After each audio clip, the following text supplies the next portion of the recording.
You're tuned into the show that informs, entertains, inspires, and promotes motorsports everywhere. Welcome to Winning Wednesday on Northwest Race Report. Tonight's show is brought to you by Miller Kitchen and Bath, Bailey General Contractors, Myers Floor Covering, Welter's Gun Shop, and Flaming Pig Barbecue. And by the Wenatchee Valley Super Oval. And by Leonard Evans, Used Car Superstore. And by Product41.com, Atomic Screen Printing. And by BLG, Blue Line Graphics. Be unique, stand out, get noticed. www.blg.blue. And now, back to your horsepower performance hosts, Terry Bridges and Glenn Lippy Tower. Oh, what is going on, racers? Welcome to another edition of the Northwest Race Report. I'm your horsepower performance host, Terry Bridges, and thanks for tuning in. We got a cool show for you tonight. Let me just give you some stats. Former owner of the ASCS Sprint Car Series here in the Northwest. He was a GM and promoter at Cocopah Speedway in Yuma, Arizona, Longdale Speedway in Longdale, Oklahoma, and now he's in Race City, USA, along with his wife in Mooresville, North Carolina, and he operates Next Level Custom Apparel, doing swag and all kinds of cool stuff for racers and businesses. His name is Greg Burgess. We're going to have him on. It's going to be interesting to find out his thoughts on just all kinds of different stuff. We're going to be talking about what promoters should be doing after this crisis. What up, Tommy Rasmussen? Mike Stelz, do you see your picture, Mike? There it is. It's up there. D. Wallace, Thomas Plybot, what's going on, man? Doing good. Mr. Walden, can't wait to have beers with you. Hey, James Jackson, The Rocket, Ronnie Cox, Joe Pimentel in the house, Lori Fuller, yeah, Garth Mulkey. Wow, awesome, you guys. Ron Pritt, Brian Morris, Kelsey Pease, love it. Chance Freaky, what up, man? What up? Garth Mulkey, and here he is.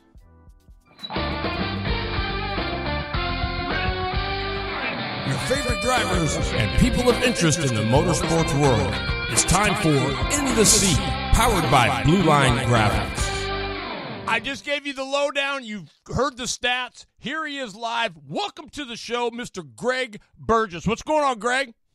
Hey, Terry. It's great to hear your voice. It's been a long time since we've chatted, and I really feel honored to be on. I was telling my wife, you must be really short of guests to be spending time on me. No, I'm telling you what, man. You're doing me the favor. Marvin Christie Schultz, Roddy Swires, J.R. Miner. Man, we got a full house tonight, and it is going up, and that's because of you. First of all, let's talk about how are you doing with this whole COVID-19, corona, whatever you want to call it, virus. How's everybody holding up in your household? You know, we're doing really good. My wife and I are caretakers, I guess you would say, for my 80-year-old mother-in-law who lives with us. So we're taking some extra precautions, and I've actually taken a little time off my daytime job just because we're concerned about her well-being and being around people a lot, doing some retail work. Well, I don't want to bring anything home, and it gives me some great time to reevaluate and make plans and spend some time on our business. So we're doing good, though. My wife Claudia is busier than ever with her mobile detailing business. She's working her tail off, and I'm so proud of her for the work that she does and the great clientele she has. And she's been so supportive of starting this new business and such a big part of it. So we're doing really good. The mother-in-law, Joanne, she's doing very well. And we just want to keep her safe. And we're not overly concerned about us, just want her to be safe. Cool. Hey, before we get out of it, I got to give a shout out to Joe's Race Products for the cool magazine subscriptions I gave to the Northwest Race Report, Stimpy's Bar and Grill in Kent, and Jared Sessler from Sessler Motorsports helping out the show. Appreciate you guys very much. So now we've heard how you're holding up. You, as a promoter or a former promoter, you probably hate to see you hate to see all this corrupt the schedule. But what do you do in this case? Do you, when this is clear, do you try to make up the races, or is it just something that's maybe lost? Well, I consider it, to me, I would look at it like a big rain out. And to me, I looked at rain outs as in they were done. You've already spent the money on them. You're not going to recoup that money. So you just got to look forward to the next show and when you can finally get open. I spoke with my good friend Tommy Estes at Dodge City Raceway earlier, actually late last week, and he was there working at his track and just preparing for the future. He said he actually was doing track prep, and not that he was going to race. He knew he wasn't, but he said he could have raced in about 2 hours if he would have been able to. So I think that's probably the wise thing, is don't get too far out of your groove and kind of plan for the future. It's my belief that once those guys all get the okay again, I think they're going to have a killer second half to the season. I really think it'll be a great second half, and I think it's going to be good for the racers and good for the promoters. That's just my feeling, is that all of those people that normally budget for a full season of racing, let it be a racer or let it be a fan, now they're going to have that budget to spend in half the season. So I think their car counts are going to be fantastic. I think you'll see some racers traveling to events. I mean, should things get going in May or June, can you imagine the sprint car racers that may have enough budget left that maybe this will be their year to make a trip to Knoxville, as they've got all that budget from the first part of the year to go? Or maybe it's that time they'll upgrade some much needed parts and be able to go. So I think second half of the year is going to be really good. It's totally unfortunate. And of course, none of us wanted to see it happen. And I feel for the promoters and the racers, but the promoters, some of them, this is how they make their living and how they survive. And you go taking away their opportunity to make money, it gets tough. Boy, it sure does. Well, that brings up my question. So, okay, let's just say we've missed the first, I don't know. I mean, we're not even close yet. I think our first race was for the late models was going to be in here in a week. So what about those sponsors that maybe had the first few races that are going to get cut and whatever? Do you give them another show? Do they get their money back? I mean, how do you handle the sponsors that maybe put up some stuff for some of these races that now have been nipped in the bud? I was always of the belief that you do whatever you can do to support a sponsor. I mean, most of the time that sponsor money has been spent by the tracks as they're using it to get their season rolling, and whether it's buying advertising or souvenir apparel or whatever they're doing to get their season rolling, a lot of times that money's been spent. But hopefully that's not the case. And should a sponsor want it back, I don't know how you would tell them no. I think you got to support them in their business. I mean, in this world of racing, sponsors make the world go round. So you got to do what you can. But I would do everything in my power to offer them whatever it took to keep them involved to finish out the season and keep them around next year as well, all while supporting their business every bit that I had in me and that I could. Absolutely. So kind of going forward, does this layoff, I mean, we hate it, but does this layoff, does it offer any advantages maybe to the track? I mean, does it allow you to maybe get some of those little things that you might not have got done? I mean, I think for those being proactive. Absolutely. So go ahead.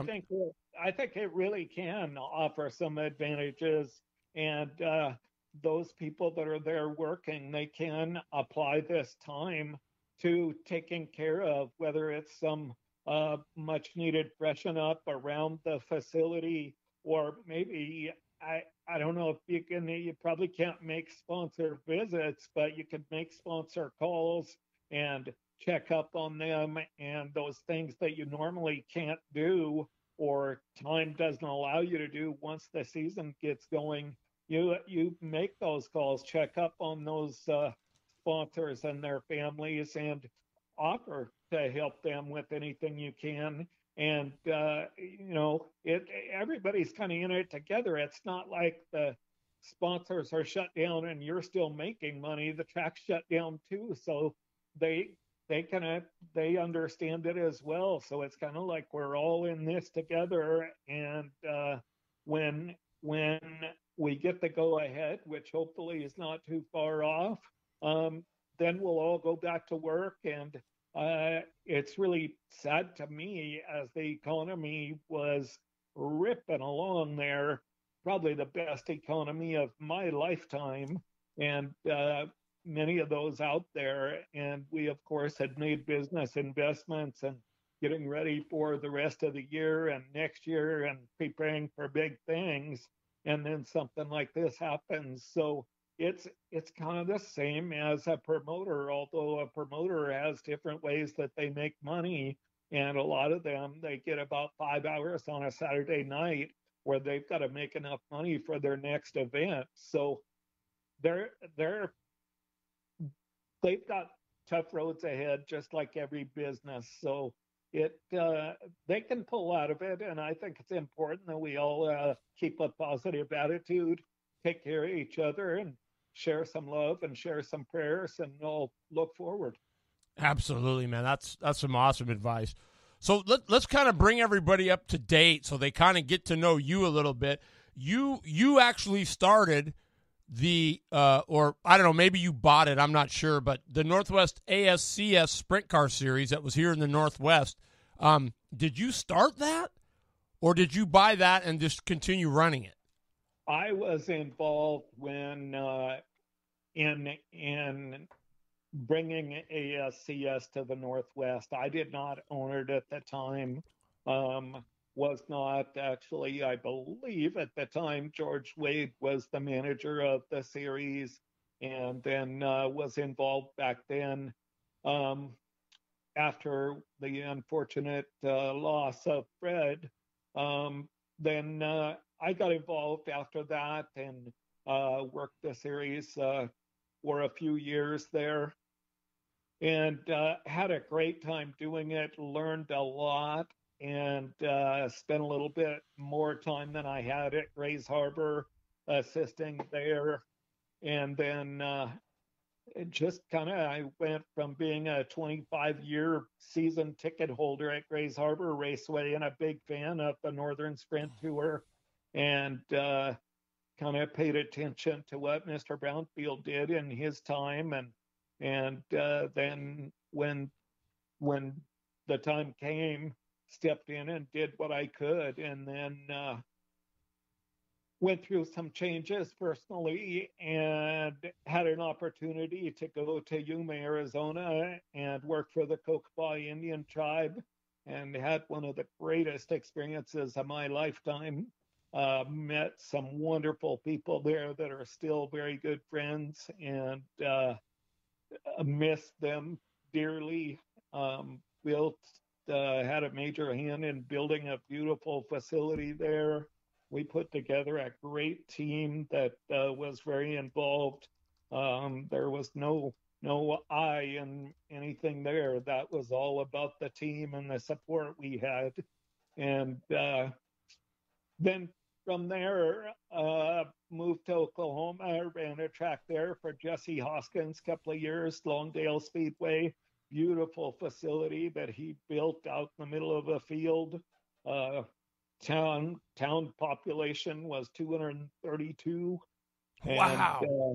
it that was my chance. If anybody had ever wanted to live out on the prairie, that was my chance to live out on the prairie, because I really was. It was about 90 miles to Oklahoma City, and spent a couple of years there, and then my longtime girlfriend and was back here for the last 18 years, and we've been in touch, and decided this was that we were ready to be together. So I left Oklahoma, came back here with her, and she soon after became my fiance.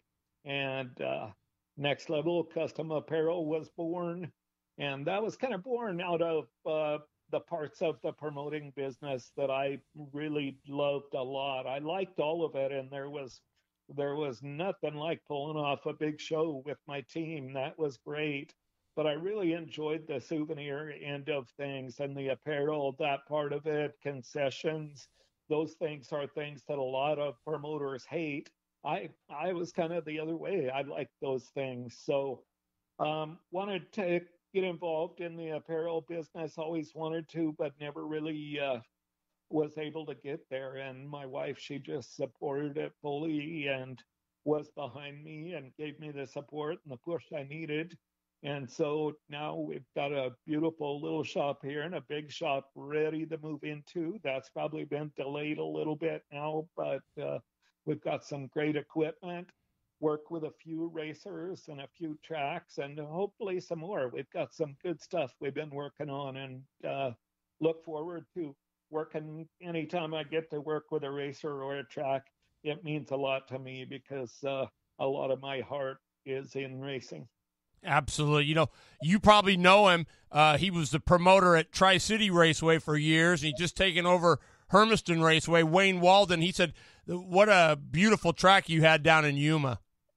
Yeah, it was definitely.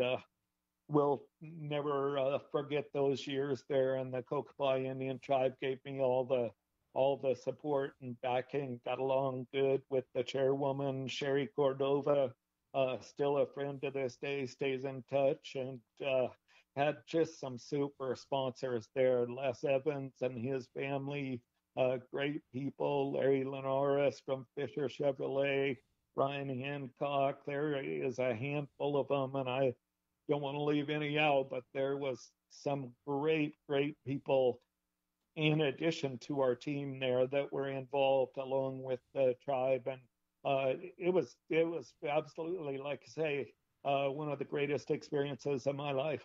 Wow, that's so cool. I mean, I don't think people realize just what a logistical, I don't want to say nightmare, but there's a lot of logistics. I mean, everybody thinks, oh, yeah, these guys just put on races. It's, but they don't really understand. There is a lot of behind-the-scenes stuff that nobody ever sees on Saturday night.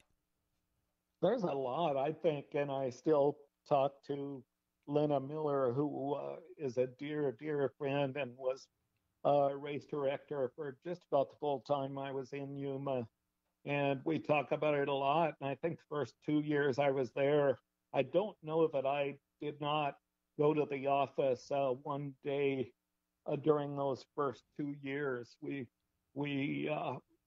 of course, being in Yuma, we raced a lot of the holidays. Thanksgiving weekend was a big race weekend for us, and there was a lot of time spent there. And people that think you show up and open up the gates on Saturday, they couldn't be farther from the truth. Anybody that's got a going concern, there is work happening at that track 7 days a week, and it takes a lot to do, and a lot of just kind of a promoter is a bit of a magician, as they've got things going. They're thinking of the fans and the sponsors and the racers. And then in my case there, we had to think about ownership as well. So there's a lot of people to satisfy, and it can be very rewarding. And at the same time, it can be really, really humbling, and you can just wake up on a Sunday morning wondering, what in the hell am I doing? I'm sure a lot of, I'm sure Wayne Walden can relate to that totally. But so once this all goes away and we get the clearance and everybody's, free to, for the most part, go about their business, I'm sure there's going to be some residual, 6-foot rule and all that stuff. But in your mind, what's the first things promoters should do to get things back on track and back to normal? I would, once you get the word out there and the word starts spreading, then I was thinking about it a bit today. I'm not so sure I wouldn't plan a grand opening of sorts and just kind of start from scratch and try and not only get your regular fans back, but try and get some new ones through it too. Everybody, it's not just the race fans that are cooped up right now and staying at home.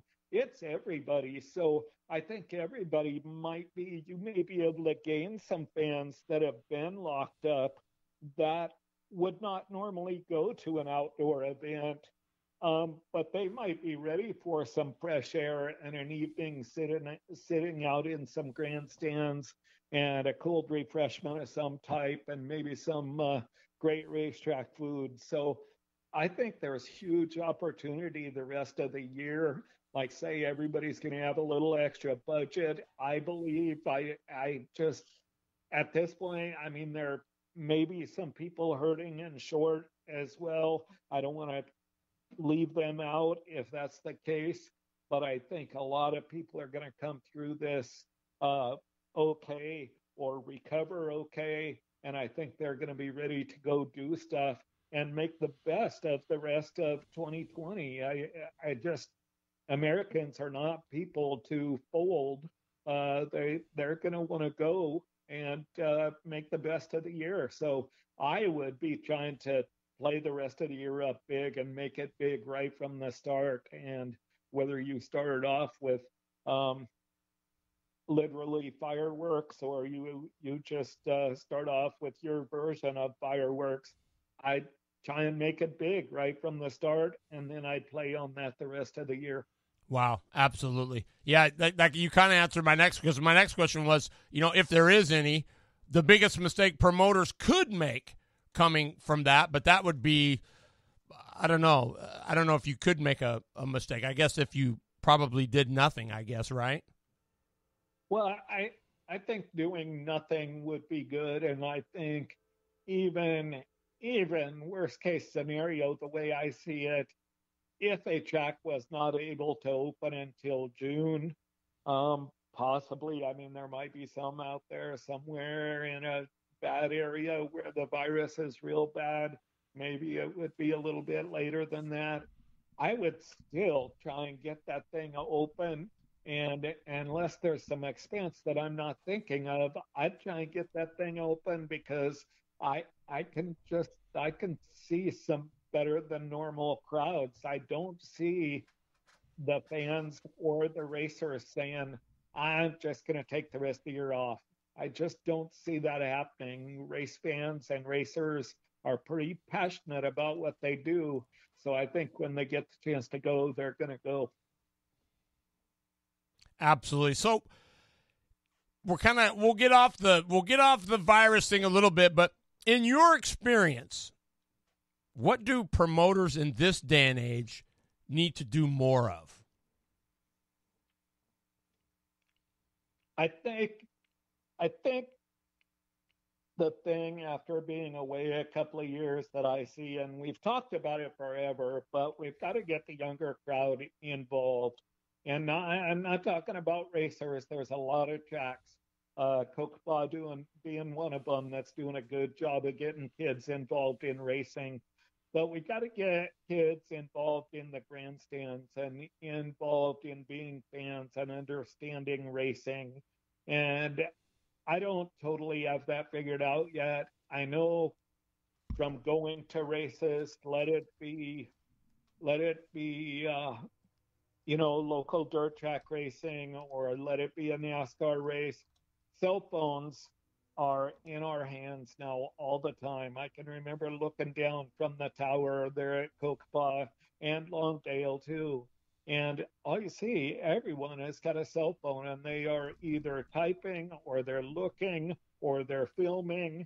And I just, I think there's got to be something, and whoever invents this first, I think is going to be a hero.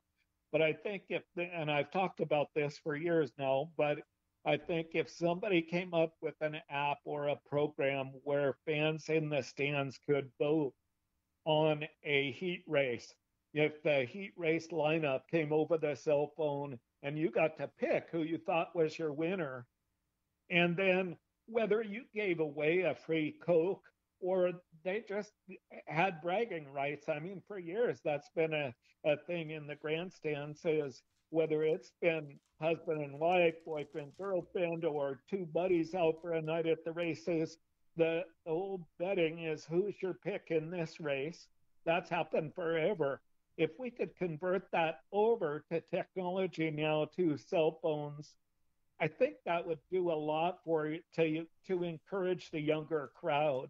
As the younger crowd's there and they're using their phones, I mean, it's more, I hate to say this, but it's more about, for the young ones that do go, it's about saying they were at the event than it is even watching the event.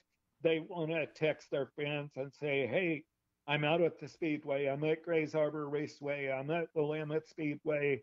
There's a great crowd here. Or you should have seen what just happened. Or they want to talk about it, and I just think if we could involve them more, and then be able to push out to those people that register for that app, say 7 p.m. tonight, or be here at this time for Coca-Cola happy hour or Bud Light happy hour or whatever, if we could push that out through an app to get those people and keep them involved. And then maybe a couple of days during the week, you do some kind of contest also through that app, and we involve technology in racing. I mean, look how popular that iRacing broadcast was last week. I heard more positive things about that racing broadcast on television than I've heard about a NASCAR race in years. And it was not even a real race. I mean, I shouldn't say that. I don't want to offend racers, but you know what I mean is, I think we got to get that technology involved, and then we can see some things really change. Well, Stephen Honeycutt said, with sports betting coming online, someone is going to build that type of app pretty soon. I mean, I don't know that we want to get kids involved with betting or whatever, but I mean, yes, I agree. That's actually a genius idea. I don't know that betting has to be money. It can be, is for a prize. Yeah, absolutely. Or you're buying me a hot dog at the concession stand, or here, make your pick and you've got a chance for a free hot dog at the concession stand. All you got to do is pick a winner. That would be, Greg, that's a genius, really. That's a genius idea.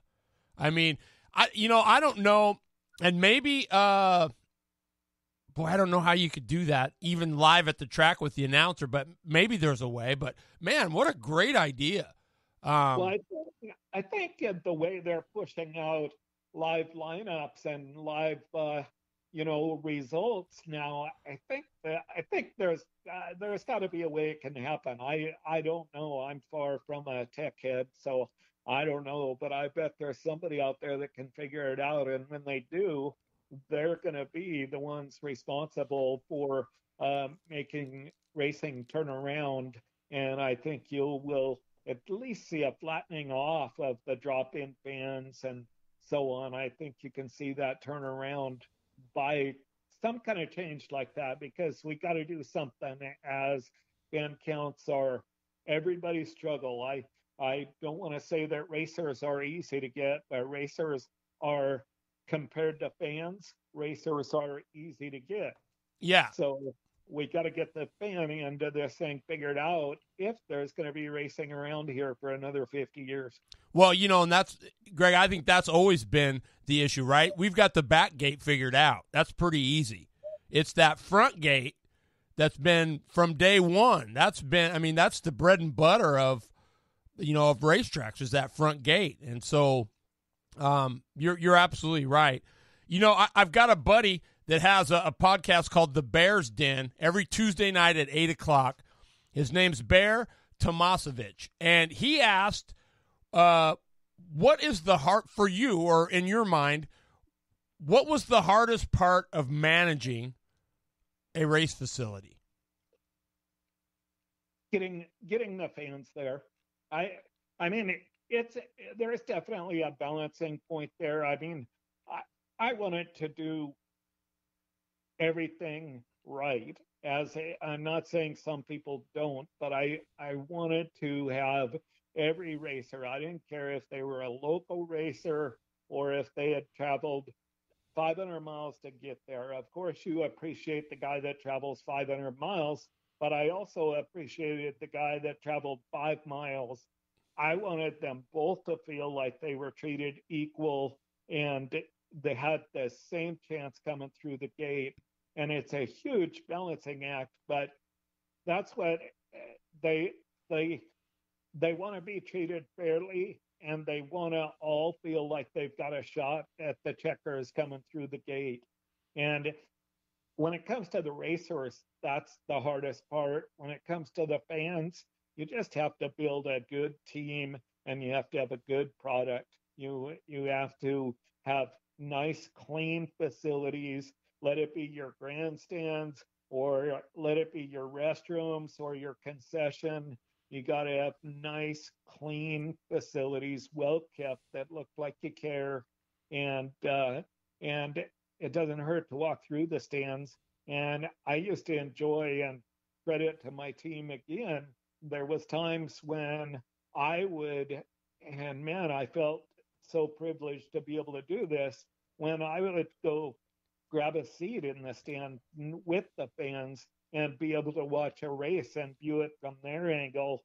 And a lot of times they knew I was there, so I may have interrupted the conversation, but I loved hearing what they had to say. And another thing I did that I felt was real popular is I tried to get on the microphone every night and kind of give the fans a little update from my perspective on where we were. Now, of course, we had a lot of construction going on the whole time I was there, so that maybe meant more, but we had fans there that were from Canada, from many of the U.S. states, and local fans from Yuma, and it felt really good to give them an update and kind of update them on what we've been doing during the week and what they could expect in the future. But I think for the fans, you got to have a nice, clean facility. Everything does not have to be brand new. Of course, I liked it that way, but it does not have to be brand new, but it's got to look clean. The facilities have to be clean. And I used to say that I wanted a woman in a $90 pair of jeans and $100 pair of shoes to be able to walk into the facility and feel comfortable sitting down and watching races.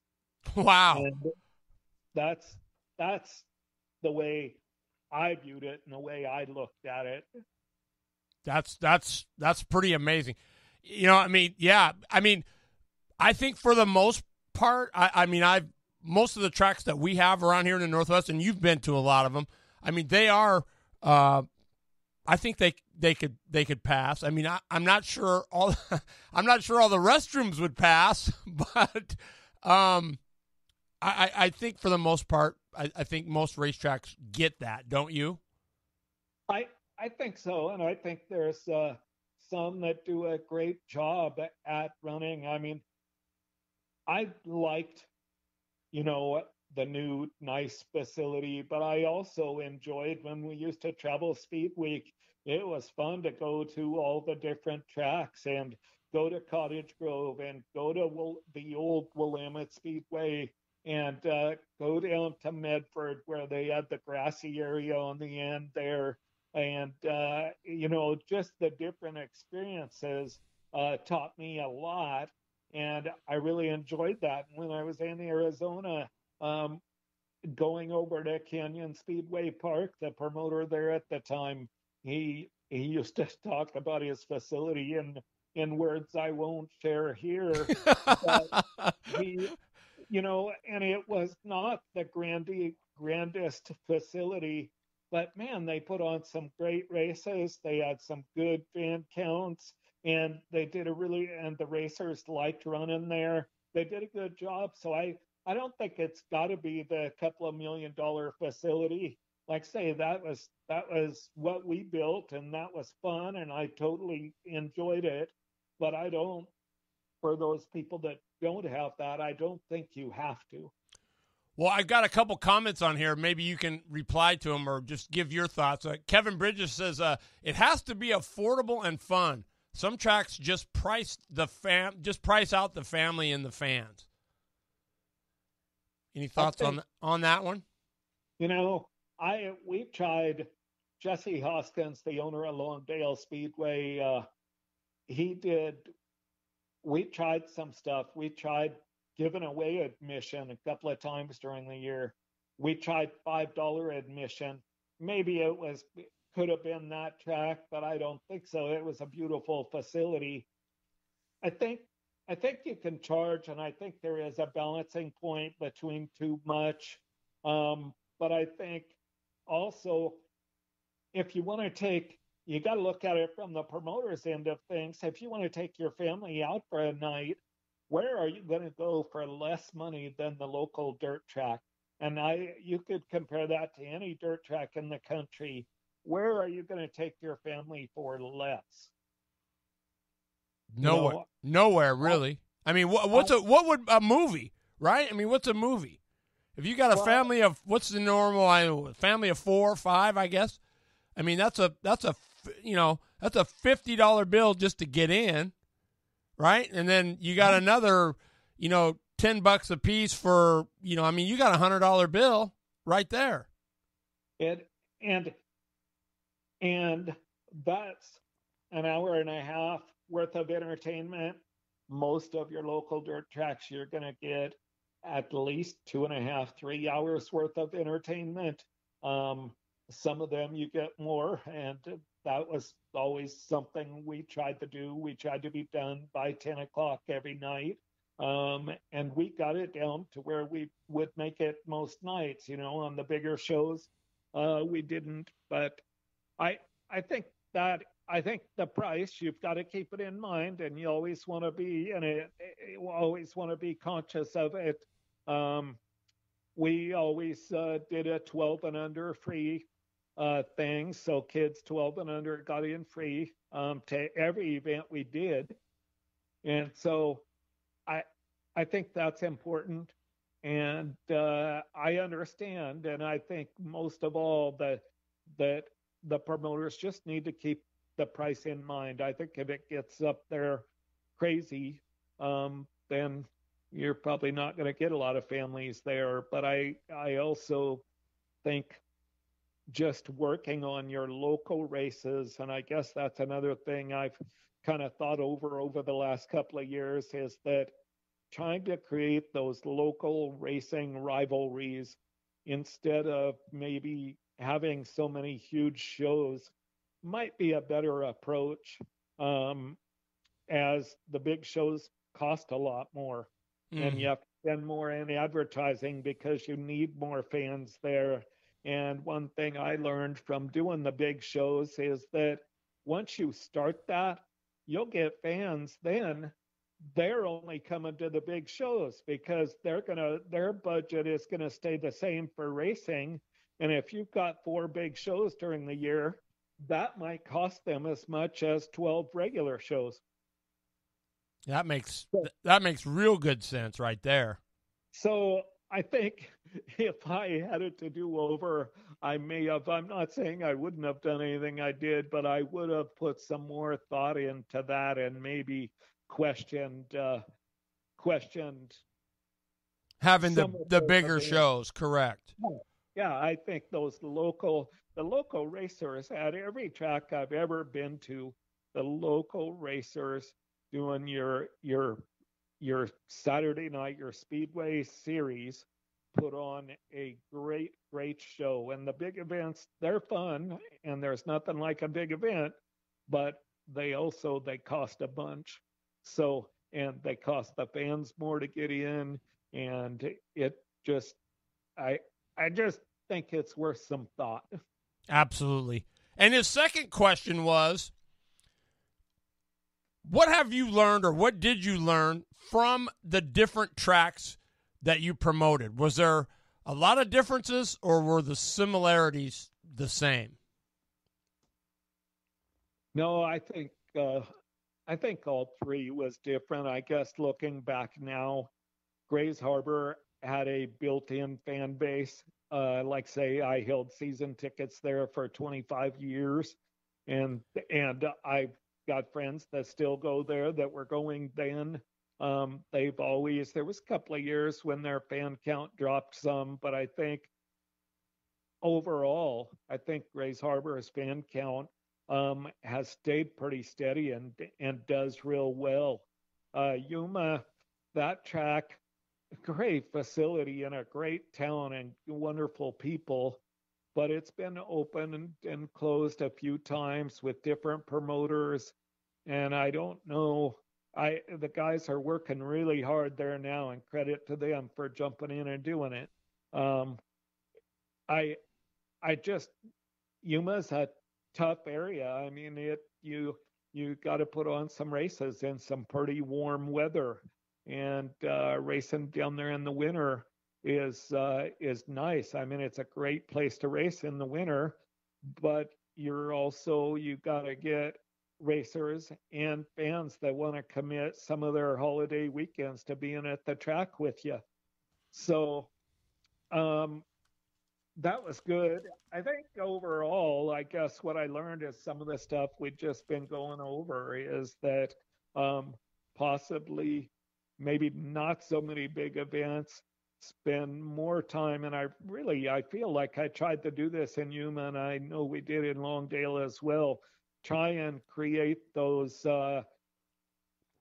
crosstown rivalries more than the cross country rivalries, and try and work on your local series. And if your local series is good enough, you're going to attract some of those big racers from out of town because the word's going to get out. They're going to hear what a great deal you've got going, and they're going to want to come there and race. I mean, there's tracks like that across the country now where if you look at tracks like Boone, people want to go to Boone, Iowa and race, not just for Boone, not just the Super Nationals, but they want to go there. You know, there's other tracks like that where people want to go. Toby Cruz, what's that track that he promotes? I forget the name right now, but his track has a great reputation, and people want to go there and race. Uh, there's other tracks that have reputations like that. People want to go there. There's quite a few in California that people want to race at, and it all started with a weekly series. So I think that is probably one of the things I've learned is that I would even put more effort than I did on that into that weekly series and developing that. And it doesn't mean it's got to pay a whole ton more. It means you got to do a good job putting it on. It's got to be fair to every racer that comes through the gates and the fans. Uh, you gotta educate the fans on who those drivers are. Fans love driver rosters.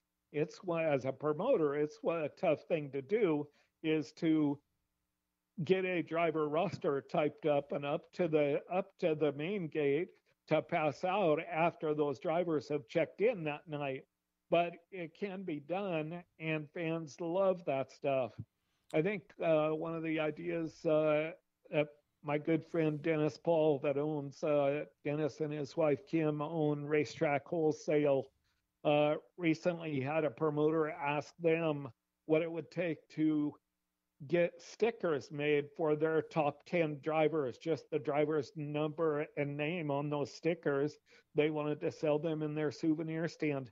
What an awesome idea that is. You Wow. know, Yeah. is what if the track in their souvenir stands were promoting their drivers that way? I mean, uh, Racetrack Wholesale or Next Level Custom Apparel can help with those stickers. So if somebody out there would like to order those, we'd love to help with it. But I thought, what an awesome idea that is. See, I think that's forward thinking and really that's promoting the drivers. I mean, what a great thing for a driver to be able to tell a sponsor is that the track promotes me in this way, you know? So I think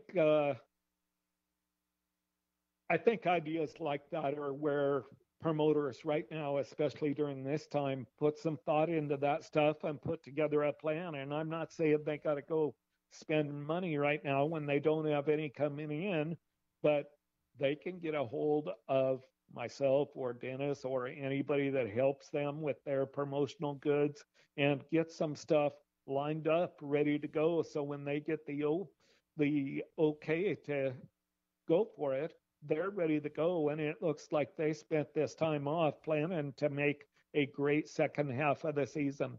That's an awesome, man. That is so, I mean, those are some ingenious ideas. I mean, you know, and like you said, those stickers, yeah, they cost a little bit of money, but in the real scheme of things, it's nothing, right? I mean, that's not a huge expense. And I will agree with you. I know as a kid, when I used to go to Portland Speedway all the time, programs were everything to me. I've still got some that a buddy gave me from back in the day. And man, they're like gold to me. I love going back and looking through those and going, man, I remember that. I was there. I remember this guy. Or you think, man, what was that guy's name? You know, and you go back and you say, oh yeah, it was Larry Bell, or it was, you know, I mean, it was just, it's just super cool to be able to go look back at those things later on after some history's elapsed and bring back all those cool memories. Yeah, no, you're absolutely right. I've still got programs here right in my shop from the Northern Sprint Tour, from Grays Harbor Raceway, from every track in the Northwest. I also in Yuma, I was privileged enough to have Randy Hafe, that worked for the Yuma Sun, did a full color, beautiful program for us every week. And what an awesome, it was a ton of work for him. And luckily, we had some sponsors that helped us with it. But what an awesome program it was, and a souvenir for the fans. And it was just really cool to be able to do that. But I don't want that to be mistaken from what I was talking about for a driver roster. A program can turn into quite a production and an expense to the track. Driver roster, a lot of fans, they just want on a piece of copy paper a list of the drivers there that night. It's always nice to include the driver's hometown so they know where they traveled from or where home is, and that driver's number and the class they're in. Fans get so much out of that. It makes them so happy. It's cool. And I think here I go stepping out there, but if I was ever to be in the spot again, I'm not so sure it wouldn't be worth the wages of an employee to just make that their job that night. Put them in charge of driver roster. Whatever they got to do to make it happen is be down in the pits, find out the drivers that are there, have a cutoff time that your racers know that you're not going to make the roster that's going in all those fans' hands if you're here after that, and get your drivers there so they can be in that roster. And you would get a sponsor to sponsor the paper and maybe the employee to do it if you put their name on the bottom of it. So I'm making it sound easy. I know promoters have plenty on their list, but I know that's something at the series that I ran and the facilities that I was involved in that meant a lot to fans at every one of those. That's super cool. I remember even in those programs at Portland, you would get a piece of paper that had all the names on it. It wasn't actually in the program. The program was basically just an advertisement book, but it did have some pictures. But I think there were some places where you could put the top 3 from the heat race and all that stuff. But they had a sheet that had the driver, the type of car, their hometown, and then a place where you could put their qualifying time. Yeah, absolutely. Yeah, so it was that was super cool. Well, yeah. Man, I know it's late back there, and Greg, this is the quickest 50 minutes I think on this show I've ever had, but it was just been utterly amazing. I mean, you know what? And I mean this. You are such a good guy. I mean, I just can't imagine anybody not wanting to run at a racetrack that you were running. I mean, I'm just fascinated to listen to you talk. I was very fortunate to be able to work at the tracks and operate and work the series that I got to work and be involved in. I've been fortunate in all those spots, and I tried my hardest not to make enemies along the way. And I had some people upset with me, I'm sure, and everyone, but in the end, I know it bothered me more than it did them. And my intentions were to give everybody a fair shake, and I guess that's what I felt, and I tried to do, is just to give everybody a fair shake and have my staff treat everybody like they were gold. And I learned from some really good people, and I'm still learning today. But that's what I tried to do. I mean, there's many racers where I have no problem saying I loved them, and I loved all of them. We had good times, and in the end, when we put on a good show, then it was great. And I was told more than once that there's only one happy guy at the end of the night, and that's the one that wins it. So I felt when a guy had a bad night or felt like he had a bad call, then I felt like I took that to heart too. And I spent many Sundays talking to Lena and talking to other people and feeling horrible over things. But we tried our hardest, and I still love being involved the way we are today. And I hope I can always be involved. And if there's tracks or racers out there that would like to talk about how to get into souvenirs or apparel, I'd love to visit with them. Like, say, good friends with the racetrack wholesale people, and those people have hearts bigger than me. And so I'd love to help anybody that wants to get involved. Well, you know what, Greg Burgess? I mean, I know you said that you didn't have any problem. I can tell you this much: I love you, man. I do. I've never met you, but I can just tell you're man. What an awesome human being you are. I'm just so glad and thankful that you took the time to be on our show, and I hope we can do it again. Hey, I'd love to do it again. And you and I think we had plans to work together at one point, and then I moved out of state, I believe. And so I don't think it ever came together, but this has been truly an honor being on your show. I'm so proud of what you've built there. You started from not having a show at all and doing some small announcing, and you do a great job. And it was an honor being on tonight, and I love talking racing. As you can tell, I didn't give you a lot of time to talk on your show tonight. You know what? That helped the show. It kept me shut up.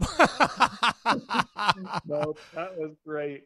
So, well, hey, Greg, get some rest. Keep you and that beautiful bride of yours safe and healthy, and we're going to get you back on sometime during the summer. We'll check back in and see how things are going. Will you do me one favor and give your business not a shameless, but a plug so racers know where they can go to get maybe crew uniforms or whatever? No, I appreciate that. And if there's stuff that we can't get, then I'm happy to help. a racer or a promoter in any way. But check out nextlevel.com is our website address. So go there. You can email me, Greg at Checkout Next Level. We do direct-to-garment printing, which is digital printing of T-shirts, hoodies, all of that stuff. We do embroidery, sublimation, so we can do all the swag stuff. We just in the last week had installed a vinyl cutter printer, so we can do vinyl graphics, stickers, all of that kind of stuff. We can do. We don't do wraps, but we can do the vinyl graphics of any kind. And if you need wraps, then we'll help you get that lined up too. We've got connections where we can help you get lined up on hero cards, all of that stuff. And we just started. I've just got a new program where we're going to be able to offer racers an online store. And this goes for promoters too, where if they want to have a full line of swag, they can do it without outlaying a bunch of cash on the inventory. They won't have to inventory. We'll take care of all of the fulfillment and the production, all of that stuff. We'll send a check to them once a month for a percentage of what's sold on their site. So anybody that's interested in that kind of deal, give me a call or an email or a text. Anybody that needs my number, it's 704-881-4906.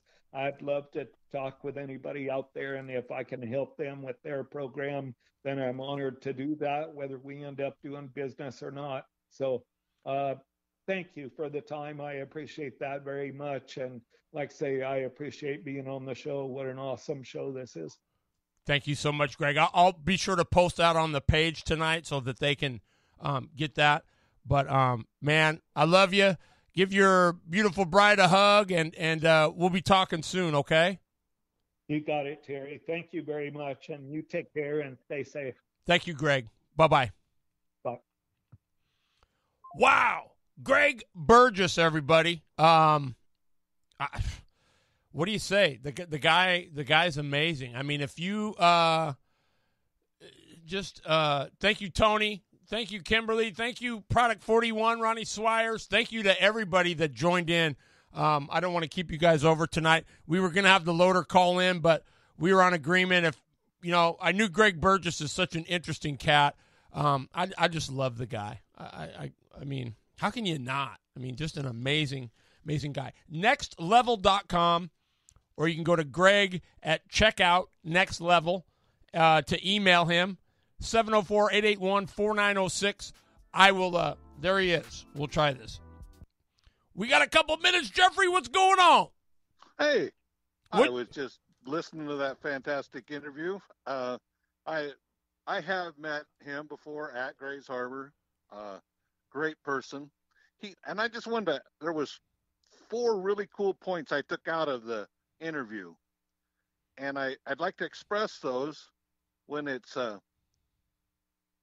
the point about the second part of the year. I think it's going to be a fantastic second part of the year. Mm-hmm, absolutely. The stuff that he was saying, you think about, you had such a, like the racer's got a budget, he's going to run this many races. Well, now maybe he can travel and go to a couple other different tracks or do some other things. I like that. That was great. Number 2, be positive. Doesn't matter whether you're a racer, a fan, promoter, be positive. Number 3, the invest in the driver's deal. I like that. I think that was so cool. Whether it's stickers. I can remember at Portland Speedway, I got, Pogs?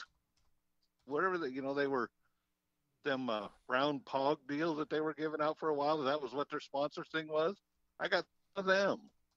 It was just something different, And then the deal with the track app. Oh, my God. What an idea. Right? That's what I said. I mean, come on, man. You think about that one. And not to cut you, but Phil DeMars was telling me that there may be a deal going on down south where you can actually go to the casino. It's still in the works, but you may be able to go on a Friday night and bet on racing there at a dirt track. How cool would that be? I mean, it's kind of the same thing. I mean, but yeah, but see, Jeff, those, I mean, how do you not want to run at a track that Greg Burgess runs? Would be my question. You know, the thing about Greg, and I remember I talked to him before down at Grays Harbor and stuff, and when he was doing with the Northern Sprint Tour, like he said, he wanted everybody to leave happy. You know, and you can't please everybody, and I don't care who you are. It doesn't, you don't please everybody. No. So that was, but that was one of the things, like he said, wander up in the stands. Is that sit down there, talk to them people. Hey, what's going on? Well, what can we do different? Do you got any ideas? You know, and while you're sitting there, write them down. That way they think that there's something that they're going, you know, it engages the fan in that you care about their experience. Yeah. I'm telling you, man, you know what? You weren't here yet when I had Greg on the first time, but he was every bit as amazing as he was tonight. I mean, you know, he gets to talk. I mean, it's like mesmerizing. He just captivates you with his ideas, and I mean, he's just got so much knowledge. I mean, I love the guy, man. I do. Yeah, he's just so cool. But that's what I'm saying. Ever since then, like I knew him down there from Grays Harbor when I've talked to him. It was always the experience. It doesn't matter like what they say. If it's the racer, the fan, whatever. He wanted to make the experience as good as he could for everybody. Yeah, So, absolutely. You know, and that kind of person is always thinking. Yep.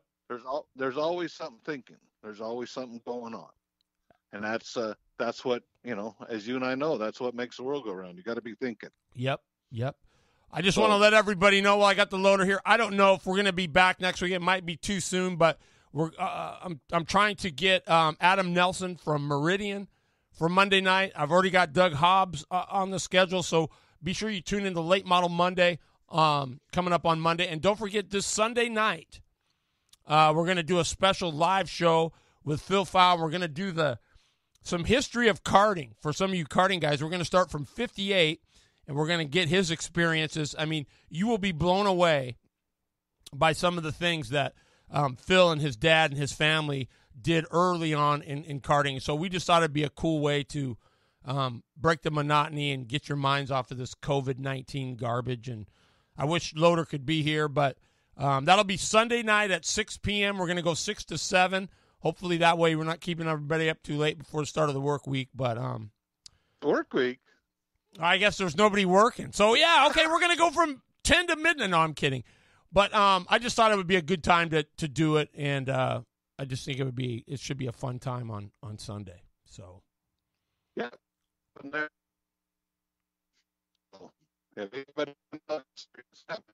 Yep, you're breaking up. I don't know where you're at, but hey everybody, appreciate everybody being on the show. Appreciate the loader calling in. It's going to be a cool show on Sunday. Check us out from 6 to 7. The legendary Phil Fowl. He's got 60-plus years in the sport. We're going to be talking from 1958 and working our way as far as we can get. Big shout-out to Greg Burgess for being an absolutely amazing guest. I got nothing but love and respect for that man. And lastly, again, I want to thank our great sponsors, Miller Kitchen and Bath, Bailey General Contractors, Myers Floor Covering, Welcher's Gun Shop, Flaming Pig Barbecue. Get over there and support that local business. They're doing great things over there.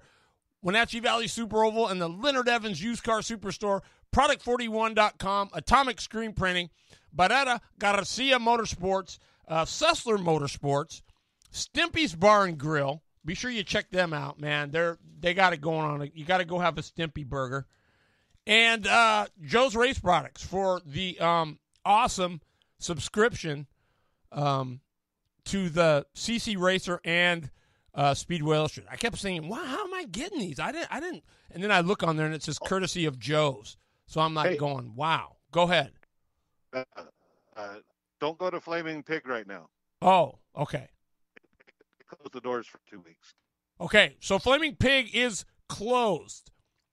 And but Loader, hopefully you'll get your phone fixed, and then we'll get dialed in for Monday. Maybe you can call in Monday if the ban isn't lifted. So we'll talk on Monday, maybe even Sunday. So appreciate you calling in. Appreciate everything you do for the show, man. You're a huge, huge part of it. You have a good evening, and I'm gonna go have some dinner. Right on, man. Talk to you. The Loader, Jeff Eden. So, love you guys. Thank you so much for being here. I got to say, big shout out to BLG, Blue Line Graphics. Be unique, stand out, get noticed. www.blg.blue. They have been our sponsor since the beginning. And this show would be nothing without those guys.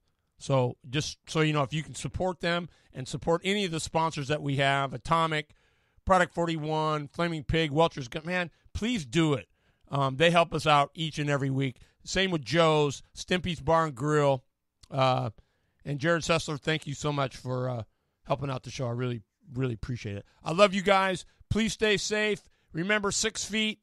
And, man, just remember, I'm just gonna read to you one last thing before we get out of here. Treasure love for your family, love for your spouse, love for your friends. Treat yourself well and cherish others. Love the people God has sent you, because one day he'll want them back. I love you. Good night. Have a great one. Well, another show in the books. You are the reason we're here. We hope you'll tune in next week for another Winning Wednesday here on the Northwest Race Report.